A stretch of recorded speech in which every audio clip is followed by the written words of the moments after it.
Hey everyone, thanks for joining us. I'm Devindra Hardawar from Engadget. I'm here with Colin O'Donnell and Dave Etherington from Intersection, and you guys are going to talk about Link NYC, which is a really cool project I've been looking forward to a while. Could you explain just quickly what it is? Sure. So Link NYC is a project in New York City where we're replacing all the public payphones with the fastest and largest public Wi-Fi network in the world. It's a really exciting project aimed at really making the internet more accessible for everyone in New York City. But not just fast, like this is gigabit internet that's going to be replacing payphones. That's pretty incredible. It's really going to be the fastest internet you've ever used. Yeah. So we're bringing hundreds of miles of fiber optic cable all across the city. We're lighting up thousands of units, at least 7,500 up to 10,000, and it's going to be a really exciting project. Excellent. And can you talk about the whole design process, I guess? Because I was there a couple of years ago. Bloomberg, when he was mayor, he announced like that they wanted to have a whole new initiative for dealing with the payphones because we had a bunch of old payphones in New York. They had to go away. So there was an open call for projects to kind of replace it. Can you talk about like your pitch for that and I don't know, the entire process of like getting to this point? Sure. Yeah, we've been thinking about this for a long time. At first, there was a design competition, which we actually submitted and won an award for community impact that included leveraging this network for really smart cities and deploying thousands of sensors, creating amazing connectivity, and creating a digital touch point for people on the street. So each link is designed with two 55-inch displays for community messaging and advertising. Right. And well, we don't have an image here, but just to describe it, it's like imagine a payphone, but it's a giant screen? 9.5 feet tall. It's only about 11 inches wide, so it's really thin and about 36 inches deep.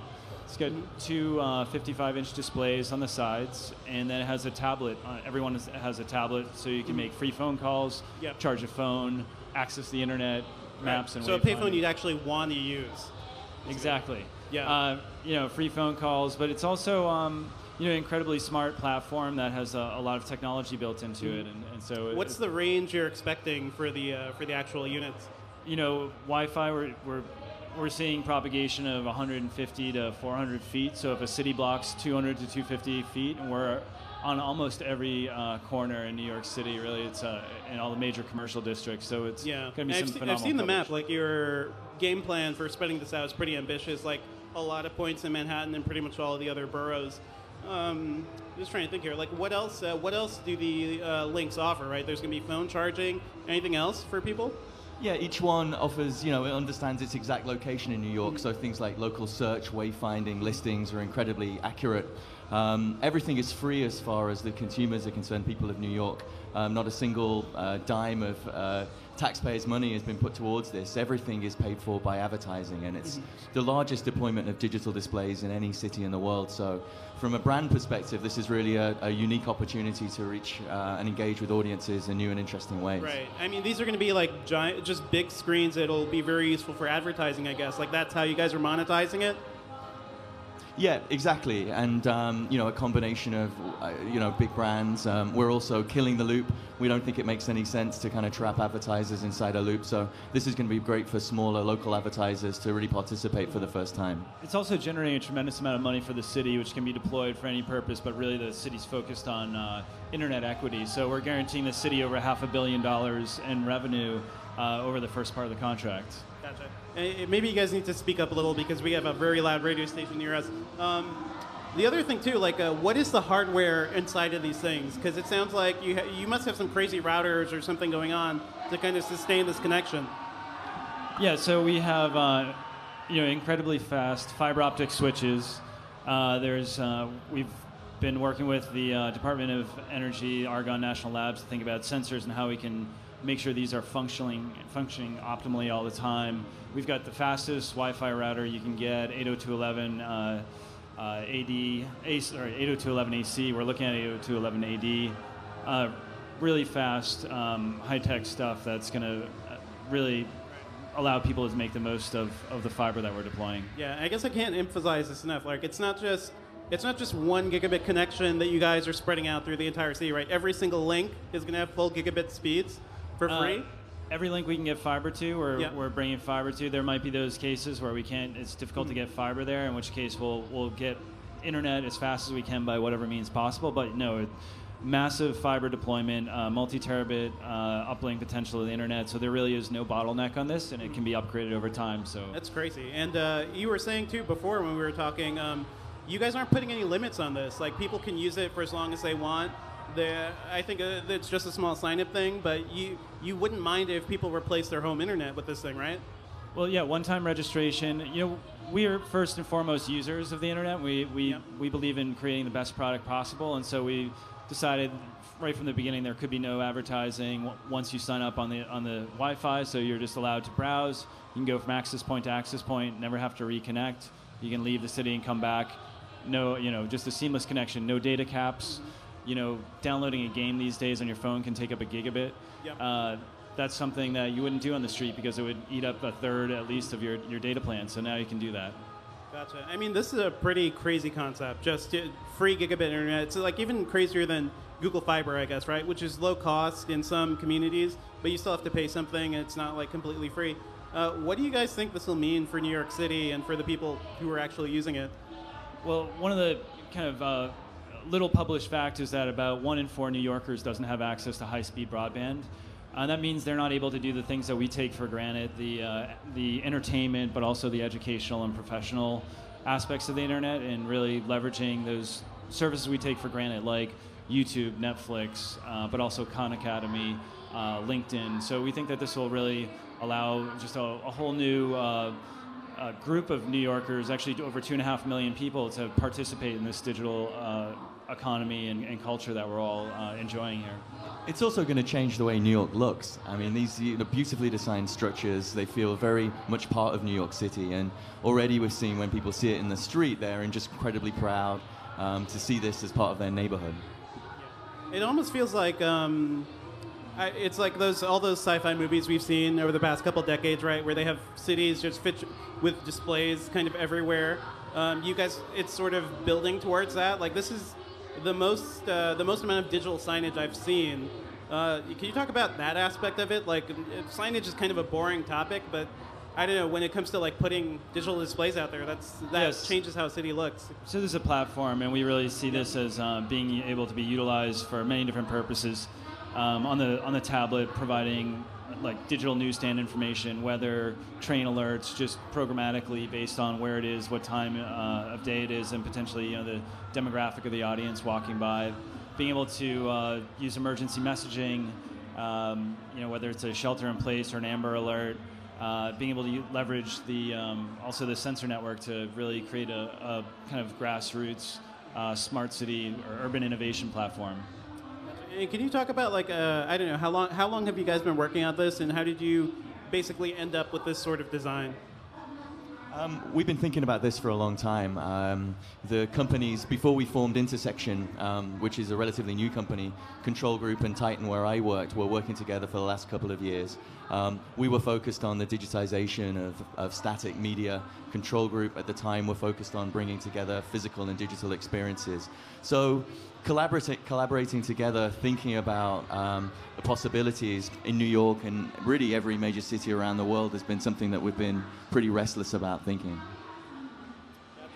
And let me just think here. Like, are you guys securing the network in any way? Like, if so many people are going to be using it, public Wi-Fi is always kind of a scary thing for me to connect to. Somebody who kind of knows something a little about security. What are you guys doing on that front? So we've got a great security team focused on this. One of our partners is Qualcomm, and they've run wireless for the Olympics. They really know they make most of the chipsets in all of our phones. We've got a great partner in Civic, who's making the physical hardware and physically securing these units. And then on the wireless, we've got a standard open network that's just extremely well monitored and updated and as secure as any other public Wi-Fi network. But on top of that, we've implemented a new layer of security called Hotspot 2.0, and that's going to be one of the first encrypted networks of any public network out there, and certainly the first at this scale. So it's a really exciting new encryption platform that's going to help users use this open 5 gigahertz band in a very secure way. And just to add to that, you know, unlike your service at home, we don't need your credit card information, address, phone number. We really only need a very small amount of information, name, email address, to get you started and on the network. And not just security, I guess. This is something that people are going to be interacting with and touching. Like, how are you guys testing, like, you know, the gross factor and keeping them actually clean and usable? So this has been designed after 10 years of experience putting hardware out there in the public realm. You know, we've got digital screens in the MTA and transit authorities all across the country. We really know how to design a platform so it's vandal resistant. We actually have a very large workforce out there visiting each site twice a week, cleaning them, making sure there's no vandalism. We also have a host of sensors that can detect things like vibration to know if someone's banging on it or attempting to vandalize it, and so we can proactively address that. Is there a urine sensor? It's New York. It actually, I hear, is powered off urine. So. That would make a lot of sense. You know, we've got something like 2,500 digital displays across the country today, and we found it's a kind of unspoken rule: the more expensive something looks, the less likely people are to mess with it. And this is it's going to be a really well-loved product. We had kids actually come up, and once they found out it was free internet, they actually hugged the link. So we think that there's a chance for this to be something of the people, something that people own and use and really appreciate and want to take care of. And so we're really happy about that. As a New Yorker myself too, like once this gets deployed, I feel like it'll probably be a point of pride for people too, just because I know there are a lot of other cities that have deployed Wi-Fi, but I haven't seen anything at this level or with these speeds. It just seems very different. Yeah, it's, like I said, it's going to be the fastest Wi-Fi you've ever used. This is the first time in my memory that the network's actually faster than the current devices. Of course, the devices are going to catch up really quickly, but we built the network so that it can continually be upgraded, and we hope to, continuously impress New York and be the best service provider out there with the fastest internet all over the city and for free. And for the 55, 60 million people that visit New York every year, this is just an incredible utility. They can, not have to get eye-wateringly expensive data roaming charges, come and get access to the city immediately. What do you think this will mean for New York's local ISPs? Because nobody likes them. Time Warner, Cablevision, all those guys. They've pretty much done a good job of monopolizing their particular locations. What do you think free, fast internet is going to do to them?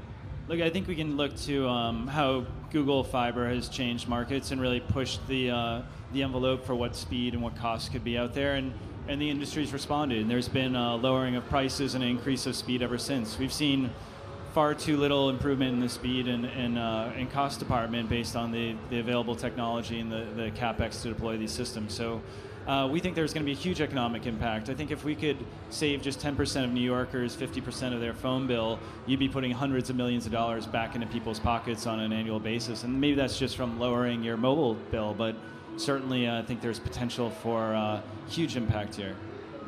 Are there any plans for building public spaces around some of the links too? Because if you have this faster internet connection, you probably want a little desk or a picnic table or something to sit down and work on. If it's near New York City is a mobile city. New Yorkers are mobile, so wherever you go, we want there to be links, and so that's why they're really all across the city. They're going to be near parks. They're going to be near cafes, near bus stops. They're going to be. This is incredibly valuable real estate to be able to get wireless signal into first floor retail, and so we think there's just going to be a huge impact all across the city. And I hope people put park benches next to it. We're deploying hundreds of millions of dollars worth of capital to make this happen. We really want people to use it. Gotcha. Any plans to put them inside of parks too, just to kind of serve as a central hub or anything? We have a non-advertising unit that is suitable for residential neighborhoods. It's just a much slimmer unit, and we're looking at parks, and we're looking at partnering with New York City and how we can leverage all the existing wireless out there and leverage our high-speed fiber so we can upgrade the wireless. But that's in discussion. Very cool. Can you guys talk about just managing this as a government project too? I feel like I've at least in New York, I've never seen something announced and a couple of years later actually, hit it on time, get out there. How did you guys manage that? Yeah, so it was actually just announced. We just won the contract last December. It had to go through an approval process, so really it began in late July. So 1 year. Yeah, wow. Just 1 year we've got it on the street, and really less than a year since it was totally approved. So Look, this is a for-profit company. We're motivated to get these out there as soon as possible to generate revenue for the city and for us as well. And it's we've got hundreds of people working on this, from civil crews to engineers, developers, designers, product managers, advertising companies. It's a huge opportunity, and we're really excited to get out there quickly. You know, we all live and are based in New York as well, so this is something on a personal level that we really want to see happen. Well, what sort of features do you guys plan on adding, like, eventually over time? So right now you have what? You have free calls, you have cell phone charging, you have the internet, of course. What else could we see? Yeah, so maps are obviously going to be really useful. So that'll be the first kind of product that comes out there. Then we're going to quickly look to add video calls, see how people use that. We're going to look at how people use the system. We're going to learn a lot. We're looking at all kinds of use cases, engaging citizens through things like participatory budgeting potentially, just all kinds of use cases, hyper-local information. Yeah, as I said before, we're going to open this up to much smaller advertisers and allow them to participate in ways that isn't possible today. So this is really an organ for every single person. So what do you mean by that, though? Like, could you describe how a small advertiser could use it? Sure. Today, digital out-of-home tends to put people inside loops. Loops last for 4 weeks, can be expensive. We're going to use a variety of anonymized and aggregated first and third-party data to really unlock the power of the medium, allow smaller advertisers to buy smaller increments of space, leveraging those data insights so they're sure they get the right time and the right screen. It's really revolutionary, and for every bit as cool as this is for the people of New York, we want to reflect that with the brands that we work with. Yeah, I think you can also think about massive community art projects. There's an ability for us to work with local artists, work with creatives, community groups to think about community messaging, whether it's a lost cat poster on a tablet to some massive generative art project that's leveraging the network across the city and real-time data. So, I think that we've designed this as a platform with an Android tablet, with using a philosophy about making it an open platform with APIs, so that we can really include developers, the community, and we can think about how we can use this to create all kinds of applications, Internet, IoT, Internet of Things, networks, just huge number of possibilities. Gotcha. And what does your rollout look like at this point? I know you're ready to deploy already. Yeah, so we've got the first ones on the street, just deployed this week. We're going to keep deploying over the next couple years, but we should have about 500 on the street by middle summer, which is really exciting. Really coming up 3rd Avenue, 8th Avenue, into the Bronx, out into Queens, Brooklyn. We'll be in Staten Island. We'll be in all 5 boroughs by midsummer. We hope to blow that number out of the water and go really fast, but we'll have over 4,000 deployed in the first 4 years and keep going from there. Excellent. Sounds good. I can't wait to test these things out. Anything else you guys want to add about the project or where things are going? So it's just a huge project. Takes a lot of different people to make it happen. We've been working closely with the mayor's office. We've got a lot of great support there. Focused on equity. We're really looking forward to how this can change people's lives, how it's a new model for cities around the world to revamp existing infrastructure, deliver a really much needed public service, and at the same time generate revenue. And we really think it's a first of its kind of franchise model, and so we're excited to see where it goes in other places around the country, around the world. So in terms of franchise model, you guys would eventually open up the design for other cities to use as well, or deploy? Yeah, we'd love to be able to implement Link in other cities. Really, it's any pedestrian dense city, major metropolitan area. We think that may need some help in the connectivity department, which I think every city could use. There's just a huge opportunity there to see this go around the world. All right, thanks, guys. Thanks. It's Colin and Dave from Intersection. Thanks. Thanks so much. Thank you.